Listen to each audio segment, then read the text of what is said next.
도파미네이션. 애나 램키. 행복에 중독된 사람들.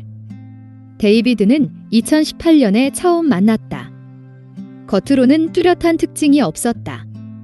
의료 기록에 표시된 35세 나이보다 더 젊어 보였다. 이 남자는 오래 가지 않을 거야? 병원에 한두 번 더 오고는 다시 볼 일 없을걸. 이게 내 판단이었다. 당시에는 그렇게 믿었다. 하지만 지금은 내 예측 능력이 그리 믿업지 못하다는 것을 여러 경험을 통해 깨달았다. 내가 도울 수 있을 거라 확신한 환자들은 대처가 힘들었던 반면 희망이 없다고 생각한 환자들은 놀라운 회복력을 보여주었다. 그래서 지금은 새로운 환자를 만나면 의심의 목소리를 죽이고 모두가 회복을 시도했다는 사실을 기억하려고 노력한다. 어떤 문제로 오셨는지 말씀해 주세요. 내가 말했다. 데이비드의 문제는 대학교에서 시작했다. 더 정확히는 그가 학생을 위한 정신건강 관련 시설에 발을 들이면서부터였다. 문제가 처음 일어났을 때 그는 21살로 뉴욕주 북부 소재대학의 2학년 학부생이었다. 불안함과 부진한 학교 성적 때문에 도움을 필요로 했다.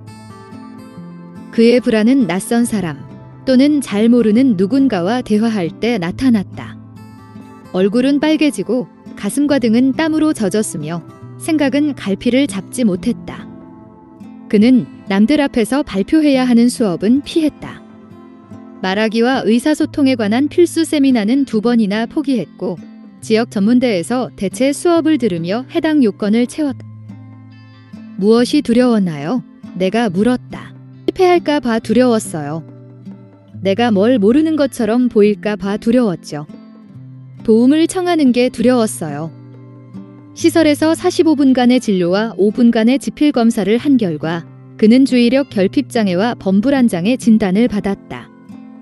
검사를 진행한 심리상담사는 그에게 정신과 의사를 찾아가 항불안 약제와 데이비드의 표현에 따르면 주의력 결핍장애를 위한 흥분제를 처방받으라고 했다. 권고에 따라 데이비드는 정신과 의사를 찾아갔다. 의사는 우울감과 불안감 치료를 위한 팩실이라는 선택적 세로토닌 재흡수 저해제, 주의력 결핍장애를 치료하기 위한 에더럴이라는 흥분제를 처방했다. 그래서 어땠나요? 그러니까 그 약들이요. 처음엔 팩실이 불안감 치료에 조금 도움이 됐어요. 땀이 최악으로 나는 걸 살짝 줄여줬거든요. 하지만 확실한 치료는 안 됐어요. 그래서 저는 컴퓨터공학에서 컴퓨터과학으로 전공을 바꿨어요. 그게 도움이 될 것 같았거든요. 컴퓨터과학은 대화할 필요가 적었어요. 하지만 말을 제대로 못하고 모른다는 표현도 못하니 시험을 망쳤죠. 그 다음 시험도 망쳤어요. 그래서 학점 평균을 관리하려고 한 학기를 휴학했어요. 결국 공대에서 완전히 전과했죠. 내가 정말 좋아하고 하고 싶은 공부였기 때문에 정말 슬펐어요. 전공은 역사로 바꿨어요. 동기 수가 20명밖에 안 됐고 소통도 덜하면서 지낼 수 있었죠. 시험은 답안지를 집에 가져와서 알아서 처리하는 방식으로 진행됐어요. 에더럴은 어땠나요? 나는 물었다. 매일 아침 수업 전에 10mg을 먹었어요. 집중력을 높이는데 도움이 되더라고요. 돌이켜보면 공부 습관이 안 좋았던 것 같아요. 에더럴은 그걸 보완하는데 도움이 됐을 뿐 아니라 할 일을 미루는데도 도움이 됐죠. 시험을 앞두고 있는데 공부를 안 했다면 온종일 밤낮 없이 에더럴을 먹으면서 시험 공부를 하는 거예요. 그러다가 에더럴 없이는 공부를 못할 지경이 됐죠. 그렇게 에더럴이 더 필요하게 됐어요. 나는 그가 추가로 약을 구하는 게 얼마나 어려웠는지 궁금했다. 약을 더 구하기는 어려웠나요? 별로요. 그가 말했다. 저는 항상 새로 약을 받아야 할 시기를 알고 있었어요. 정신과 의사한테 며칠 전에 연락하죠. 그쪽 사람들이 의심하지 않게 너무 오래 말고 딱 하루 이틀 전에 약속을 했죠. 실제로는 약이 떨어지는 게 10일 후인데 며칠 앞두고 연락하면 바로 약을 줘요. 그러다가 PA, 그러니까 보조 의사한테 말하는 게 더 좋다는 것도 알게 됐죠. 질문을 너무 많이 하지 않으면서 약을 쉽게 주는 편이거든요. 제가 구실을 만들 때도 있고요. 예를 들면 우편주문 약국에 문제가 생겼다는 식으로. 하지만 대부분의 경우에는 그럴 필요가 없었어요. 약이 별 도움이 안 됐다는 얘기처럼 들리네요. 데이비드는 말을 잠시 멈췄다. 약은 일상이 됐어요. 고통을 느끼기보다 약을 먹는 편이 더 나으니까요. 고통은 나쁜 것일까? 2016년 나는 스탠퍼드 대학교의 학생정 신건강상담소에서 교직원을 대상으로 약물과 알코올 문제에 관한 발표를 한 적이 있다. 그 대학의 일원이 된 지 몇 달 지나지 않은 시기였다. 일찍 도착해 건물 정문 로비에서 관계자를 기다리는데 한쪽 벽에 있던 무료 책자들에 관심이 끌렸다. 총 4가지 책자가 있었고 제목에는 행복이라는 단어를 중심으로 변형한 문구들이 실려 있었다. 행복의 습관, 행복을 위한 수면, 멀지 않은 행복, 더 행복한 당신을 만들기 위한 7일, 각 책자에는 행복을 위한 처방들이 실려 있었다. 당신을 행복하게 하는 50가지 목록을 적으세요. 거울 속 당신의 모습을 보고 자신에 대해 가장 좋아하는 것들을 일기에 적으세요. 긍정적인 감정의 흐름을 만드세요. 가장 강력한 문구는 아마 이게 아닐까? 타이밍, 그리고 행복에 대한 다양한 전술을 최대한 활용하세요. 언제 얼마나 자주 할지에 대해선 계획적이어야 합니다. 선행의 경우 선행을 하루에 많이 할지 매일 하나씩 할지 자가 실험을 통해 결정하는 것이 가장 효과적입니다. 이 책자들은 개인의 행복을 돋는 것이 좋은 인생을 둘러싼 다른 정의들을 밀어내고 어떻게 현대의 처세술이 되었는지를 보여준다. 여기서는 다른 사람에 대한 선행마저 개인의 행복을 위한 전술로 표현되고 있다. 그 자체로 상찬받아야 할 이타심은 우리 자신의 웰빙을 위한 수단이 되고 말았다. 신앙 활용에서 예견한 바 있다. 종교인은 구원받기 위해 태어났지만 심리학적 인간은 기뻐하기 위해 태어난다. 행복을 추구하라고 재촉하는 메시지들은 심리학의 영역에만 국한되지 않는다. 현대 종교 역시 자기인식, 자기표현, 자아실현의 신학을 최고의 선으로서 알린다. 작가이자 종교학자인 로스 다우섯은 자신의 저서 나쁜 종교에서 뉴에이지에서 이야기하는 내면의 신신학을 세계주의적인 동시에 위안이 되며 이국 정서의 모든 쾌락을 약속하는 신앙으로 아무런 고통이 없고 신을 인간보다는 경험으로 받아들이는 신비주의적 범신론이라고 말한다. 놀랍게도 내면의 신 관련 문헌을 들여다보면 도덕적인 권고가 거의 없다. 친절과 본정은 자주 요구하지만 실제로 궁지에 몰린 사람들을 위한 지침은 거의 없다. 그나마 있는 지침은 느낌이 좋으면 하라는 식으로 끝나기 일수다. 케빈이라는 나의 환자는 2018년 당시 19살의 나이에 부모들에게 등을 떠밀려 나를 찾아왔다. 부모들의 걱정은 이랬다. 케빈이 학교를 가려고 하지 않는다. 일을 계속하지 못한다. 가정 내 규칙을 전혀 지키려 하지 않는다. 그의 부모들은 모든 부모가 그렇듯 완벽과 거리가 있었지만 케빈을 도우려 애쓰고 있었다. 학대나 방치의 기미는 없었다. 문제는 두 사람이 케빈을 전혀 통제하지 못한다는 것이었다. 그들은 아들한테 스트레스를 줄까봐 혹은 정신적 외상을 줄까봐 두려워했다. 어린이가 심리적으로 연약하다고 여기는 것은 철저히 현대적인 사고방식이다. 고대의 어린이는 태어날 때부터 완성된 축소형 성인으로 여겨졌다. 대부분의 서구 문명에서 어린이는 선천적으로 악하다고 간주되었다. 부모와 보호자가 할 일은 아이들이 사회화를 통해 세상을 살아갈 수 있도록 엄격하게 훈육하는 것이었다. 아이들이 올바르게 행동하도록 체벌과 공포심을 쓰는 전략은 전적으로 용인되었다. 하지만 지금은 아니다. 오늘날 내가 만난 많은 부모는 자식의 감정에 상처를 주는 무언가를 하거나 말하기를 무서워한다. 나중에 아이들이 감정적 고통이나 정신질환을 겪을 수 있다는 생각을 하기 때문이다. 이러한 생각을 쭉 타고 올라가다 보면 프로이트가 등장한다. 유아기의 경험이 오랫동안 잊히거나 의식적인 자각에서 벗어나 있다고 해도 평생 심리적 악영향을 초래할 수 있다는 프로이트의 설명은 정신분석에 획기적인 기여를 했다. 하지만 불행히도 유아기의 트라우마가 성인의 정신병리에 영향을 미칠 수 있다는 프로이트의 통찰은 모든 도전적인 경험이 우리를 심리치료용 소파로 데려갈 수 있다는 확신으로 변질됐다. 아이들을 부정적인 심리적 경험으로부터 보호하려는 노력은 가정뿐 아니라 학교에서도 잘 나타난다. 초등학교 단계에서 아이들은 이주의 스타상 같은 걸 받는다. 특별히 뭘 잘해서가 아니라 이름 순으로 받는다.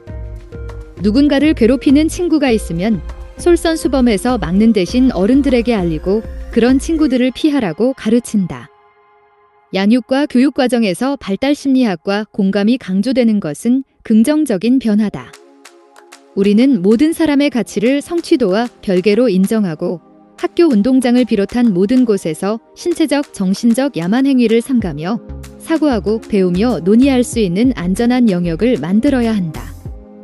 하지만 나는 우리가 완충제를 가득 채운 독방 같은 곳에서 아이들을 키우며 유년기를 너무 질병처럼 대하고 과하게 관리하는 건 아닌지 걱정된다. 이러면 아이들은 상처받을 일이야 없겠지만 세상에 대처할 방법도 모르게 된다. 우리가 아이들을 역경으로부터 과보호한 탓에 아이들이 역경을 그토록 두려워하게 된 건 아닐까. 우리가 아이들을 거짓으로 칭찬하고 현실을 감추는 방식으로 아이들의 자존감을 높인 탓에 아이들이 참을성이 떨어지고 권리만 더 내세우며 자신의 성격적 결함에 무지하게 된 건 아닐까. 우리가 아이들이 원하는 걸 다 들어준 탓에 새로운 쾌락주의 시대를 조장하게 된 건 아닐까. 케빈은 우리가 모인 자리에서 자신의 인생 철학을 밝혔다. 그때 난 확실히 충격을 받았다. 저는 언제든 뭐든 원하는 대로 해요. 침대에 계속 있고 싶으면 침대에 계속 있고요. 비디오 게임을 하고 싶으면 비디오 게임을 하고요. 코카인 좀 들이키고 싶으면 딜러한테 문자를 해서 그가 코카인을 놓고 가거든 그걸 들이키죠. 섹스를 하고 싶으면 온라인에서 누군가를 찾아내서 만난 다음 섹스를 해요. 그게 너한텐 어땠어? 케빈, 내가 물었다. 별로였어요. 그는 바로 부끄러워하는 듯 했다. 개인적으로 지난 30년 동안 데이비드와 케빈 같은 환자의 수는 갈수록 늘고 있다. 든든한 가족, 질 높은 교육, 재정적 안정성, 양호한 건강 등 인생의 모든 혜택을 누리면서도 과도한 불안감, 우울감, 신체적 고통을 스스로 키우는 듯한 이들 말이다. 그들은 자신의 잠재력을 발휘하지 못하는 것은 고사하고 아침에 침대에서도 겨우 빠져나온다. 고통이 사라지면 행복이 찾아올까? 우리가 고통 없는 세상을 추구함에 따라 의료 행위 또한 바뀌었다. 20세기 전의 의사들은 어느 정도의 고통을 건강의 신호라고 믿었다. 19세기의 주요 외과의들은 고통이 면역 반응과 심혈관 반응을 높이고 치료를 촉진한다고 보았기 때문에 수술 중에 전신 마취를 꺼렸다. 고통이 조직 재생 속도를 높인다는 증거는 내가 아는 한 없지만 수술 중에 오피오이드를 쓰면 조직 재생 속도가 줄어든다는 증거는 최근에 증명되고 있다. 17세기의 유명한 의사인 토머스 시드넘은 고통을 이렇게 이야기했다. 극도로 위험한 고통과 염증을 가라앉히기 위한 아주 계획적인 노력을 나는 전부 지켜봤다. 확실히 사지의 적당한 고통과 염증은 자연이 가장 현명한 용도로 사용하는 치료 수단이다. 와 대조적으로 오늘날의 의사들은 자비 넘치는 치료자로서의 역할에 실패할까 봐 모든 고통을 없애려 한다. 고통은 어떤 형태든 위험하다고 여겨진다. 아파서만이 아니라 회복 불가능한 신경 손상을 남겨서 완치를 해도 고통을 느끼도록 뇌를 자극한다고 여겨지기 때문이다. 고통을 둘러싼 패러다임의 전환은 기분을 좋게 만드는 알약을 대량 처방하는 방식으로 바뀌었다. 오늘날 미국 성인 25% 이상, 미국 어린이 5% 이상이 매일 정신치료제를 먹는다. 팩실, 프로작, 셀렉사 같은 항우울제 사용률은 미국을 선두로 세계 각지에서 높아지고 있다. 미국인 10% 이상 1000명 중 110명이 항우울제를 복용하고 아이슬란드 10.6%, 호주 8.9%, 캐나다 8.6%, 덴마크 8.5%, 스웨덴 7.9%, 포르투갈 7.8%의 그 뒤를 잇고 있다. 25개국 중에 한국의 수치가 가장 낮다. 1.3%. 항우울제 사용률은 독일에서 4년 만에 46% 증가했고 같은 기간에 스페인과 포르투갈에서는 20% 증가했다. 중국을 포함한 다른 아시아 국가들의 자료는 구할 수 없지만 항우울제 사용률의 증가를 판매 추이를 통해 짐작할 수 있다. 중국의 경우 2011년 항우울제 판매량은 26.1억 달러에 달했는데 이는 그전해보다 19.5% 증가한 수치다. 미국에서 흥분제 에더럴, 리탈린 처방률은 2006년과 2016년 사이에 2배로 늘었는데 이는 5세 미만의 어린이까지 포함한 수치다. 2011년 주의력 결핍장애 진단을 받은 미국 어린이 3분의 2가 흥분제를 처방받았다. 벤조디아제핀 계열 제넥스, 클로노핀, 바륨의 신경안정제 역시 중독성이 있는데 처방률이 늘고 있다. 1996년과 2013년 사이 미국에서 벤조디아제핀을 처방받은 성인 수는 67% 증가했다. 2012년 모든 미국인은 오피오이드를 넉넉히 처방받아 알약 한 병을 가득 채웠고 오피오이드 과용은 총과 자동차 사고보다 더 많은 미국인을 죽음으로 내몰았다. 이런 상황에서 데이비드가 알약으로 자신을 무뎌지게 만들어야 한다고 여긴 사실은 별로 놀랄 일도 아니다. 고통에서 벗어나려는 시도는 약물 중독 같은 극단적인 사례만 있지 않다. 현대인은 사소한 불편조차 견딜 수 없게 되었다. 우리는 순간의 고통, 현재의 지루함에서 벗어나기 위해 그저 놀기 위해 계속 애쓰고 있다. 올더스 헉슬리가 다시 찾아본 멋진 신세계에서 얘기한 것처럼 매스 커뮤니케이션 산업은 대부분 옳고 그름과 무관한데 비현실과 관련이 있을 만큼 거의 완전히 무관하고 이 거대한 산업의 발전은 기분 전환에 관한 인간의 무한에 가까운 욕구를 고려하지 못했다. 1980년대 고전 죽도록 즐기기의 작가 닐 포스트먼은 비슷한 맥락에서 이렇게 썼다. 미국인들은 더 이상 서로 이야기하지 않는 대신 서로를 즐긴다. 그들은 생각을 주고받지 않는 대신 이미지를 주고받는다. 그들은 문제들을 논의하지 않는 대신 멋진 외모, 유명인, 광고를 논한다. 소피라는 내 환자는 한국에서 온 스탠퍼드 대학교 학부생이었다. 우울감과 불안감 때문에 도움을 받으러 나를 찾아왔었다.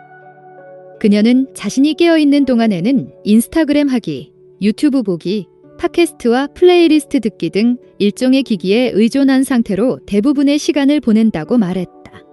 나는 그녀에게 수업을 받으러 걸어가면서 아무것도 듣지 말고 생각이 수면 위로 자연스럽게 떠오르게 해보라고 권했다.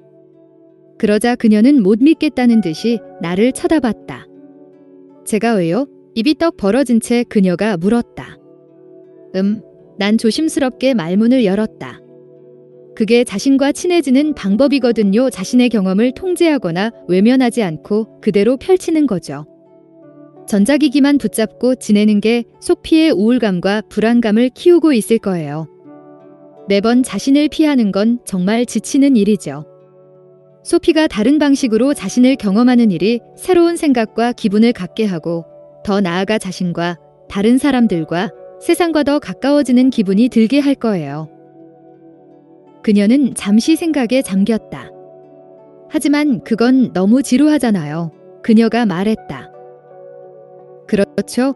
맞는 말이에요. 나는 말했다. 지루함이란 지루하기만 한 게 아니에요. 끔찍할 수도 있죠. 뭔가의 의미와 목적이라는 더 큰 문제 앞에 우리를 떠밀 수도 있어요.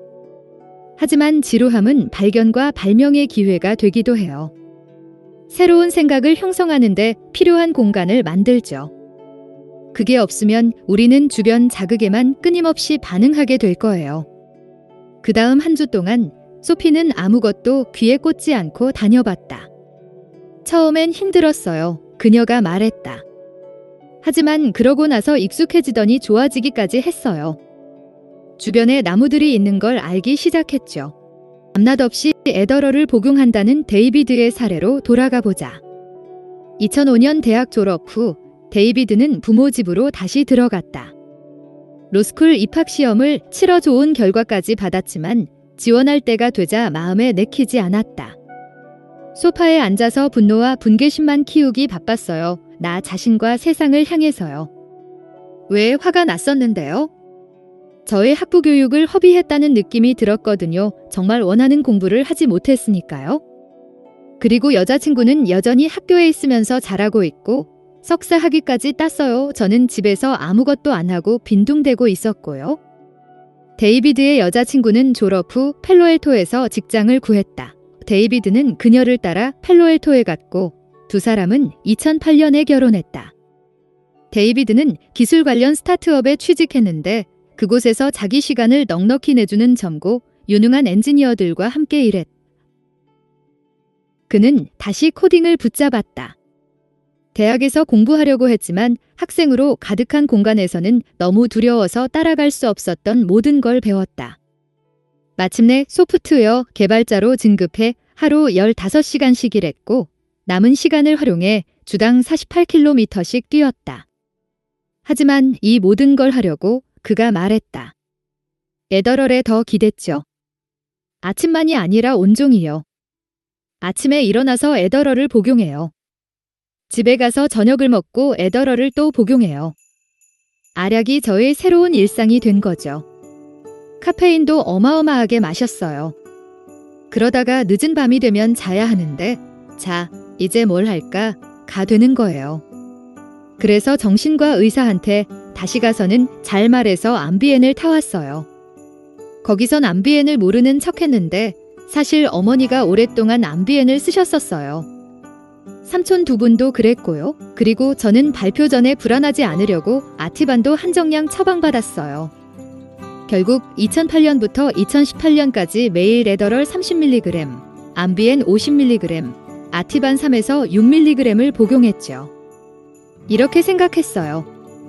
난 불안해하고 ADHD 증상이 있고 할 일을 하려면 약이 필요해. 데이비드는 피로와 주의력 결핍을 수면, 부족과 과잉 자극이 아닌 정신질환의 결과로 받아들였다. 그는 이 논리로 약물 복용을 정당화했다. 난 오랫동안 여러 환자를 만나면서 이와 비슷한 역설을 확인했다. 그들은 처방이나 다른 경로를 통해 구한약으로 자기관리가 부족했던 부분을 보충했고 이를 정신질환의 치료 과정이라고 믿었다. 그렇게 그들은 더 많은 약을 원하게 됐고 독은 그들에게 비타민이 되고 말았다. A로 시작하는 비타민을 먹은 셈이군요. 에더럴, 암비엔, 아티반, 내가 농담으로 말했다. 그러자 그가 웃었다. 그렇게 표현할 수도 있겠네요. 부인분이나 다른 사람이 당신한테 어떤 일이 있는지 아나요? 아니요, 아무도. 아내는 전혀 몰랐어요. 가끔 암비엔이 떨어졌을 땐 술을 마시거나 에더럴을 너무 많이 했을 땐 아내한테 화를 내고 소리를 지르곤 했죠. 하지만 다른 때에는 아주 잘 감췄어요. 그러면 이후에 어떤 일이 있었나요? 지치더라고요. 각성제와 진정제를 밤낮으로 먹는데 지쳤어요. 죽을까 하는 생각도 들기 시작했죠. 그러는 게 저한테도 더 좋고 다른 사람들한테도 더 좋을 거라고 생각했어요. 하지만 아내가 임신했고 저한텐 변화가 필요하다는 걸 깨달았죠. 아내한테 도움이 필요하다고 말했어요. 나를 병원에 데려가 달라고 부탁했죠. 아내분이 어떻게 반응하던가요? 저를 응급실로 데려갔어요. 모든 게 밝혀지니까 충격을 받더라고요. 무엇 때문에 충격을 받던가요? 약 때문에요. 제가 복용하고 있던 모든 약들, 거대한 은폐 장소, 그리고 제가 얼마나 많이 숨기고 있었는지에 대해 말이죠. 데이비드는 이번 정신병동에 들어가 흥분제와 진정제에 중독되었다는 진단을 받았다. 그리고 에더럴, 암비엔, 아티반을 완전히 끊을 때까지 자살 충동이 더는 없을 때까지 병원에 머물렀다. 2주가 걸렸다. 그렇게 그는 퇴원해 임신한 아내가 있는 집으로 돌아갔다. 우리는 모두 고통으로부터 도망치려 한다. 어떤 사람은 약물을 복용하고 어떤 사람은 방에 숨어서 넷플릭스를 몰아본다. 또 어떤 사람은 밤새 로맨스 소설을 읽는다. 우리는 자신으로부터 관심을 돌리기 위해 거의 뭐든지 하려 든다. 하지만 자신을 고통으로부터 보호하려는 이 모든 회피 시도는 고통을 더 악화시킬 뿐이다. 세계 행복 보고서는 156개 국가를 대상으로 각국의 시민들이 자신을 얼마나 행복하다고 느끼는지를 따져서 국가 순위를 매긴다. 이 보고서에 따르면 미국에 사는 사람들은 2008년보다 2018에 덜 행복했다. 사회적 지원, 기대 수명의 정도가 비슷한 다른 나라들도 자기 보고식 행복 점수에서 비슷한 하락세를 보였다. 벨기에, 캐나다, 덴마크, 프랑스, 일본, 뉴질랜드, 이탈리아 등이 여기에 속했다. 연구자들은 범불안 장애의 확산을 알아보기 위해 26개국 약 15만 명을 대상으로 인터뷰를 진행했다. 여기서 범불안 장애란 자신의 생활에 부정적인 영향을 미치는 과도하고 통제 불가능한 걱정으로 정의된다. 조사 결과에 따르면 상대적으로 부유한 국가들은 가난한 국가들보다 불안 비율이 높았다. 연구자들은 그 장애는 중간소득이나 저소득 국가보다 고소득 국가에서 훨씬 더 유행하며 유해하다고 결론 내렸다. 1990년과 2017년 사이에 전 세계에서 새로 나타난 우울증 사례 수는 50% 증가했다. 특히 사회인구학적 지수가 가장 높은 지역들에서 사례 수가 가장 많이 증가했는데 북미 지역이 대표적이다. 신체적 고통 또한 늘어났다. 나는 경력을 쌓는 과정에서 건강한 젊은이를 포함한 점점 더 많은 환자가 질병이나 조직 손상이 없음에도 전신 통증을 호소하는 모습을 목격했다. 복합 부위 통증 증후군, 섬유 근육통, 간질성 방광염, 근막 통증 증후군, 골반 통증 증후군 등 이유가 밝혀지지 않은 신체 통증 증후군은 수와 종류의 측면에서 모두 증가하고 있다. 연구자들이 전 세계 30개국 사람들에게 다음 질문을 했을 때 지난 4주 동안 몸에 통증이나 고통을 경험한 적이 얼마나 자주 있었나요? 한 번도 없었다. 거의 없었다. 가끔 자주, 매우 자주. 미국인이 다른 그 어떤 나라, 사람보다 더 많은 고통을 겪는다고 답했다. 미국인의 34%가 고통을 자주 혹은 매우 자주 느낀다고 밝혔는데 이와 동일한 경우가 중국인은 19%, 일본인은 18%, 스위스인은 13%, 남아공인은 11%였다. 우리는 전에 없던 부와 자유를 누리고 기술적 진보, 의학적 진보와 함께 살아가면서 과거보다 불행하고 고통스러워할까? 결론부터 말하면 우리가 모두 너무나 비참한 이유는 비참함을 피하려고 너무 열심히 노력하기 때문이다.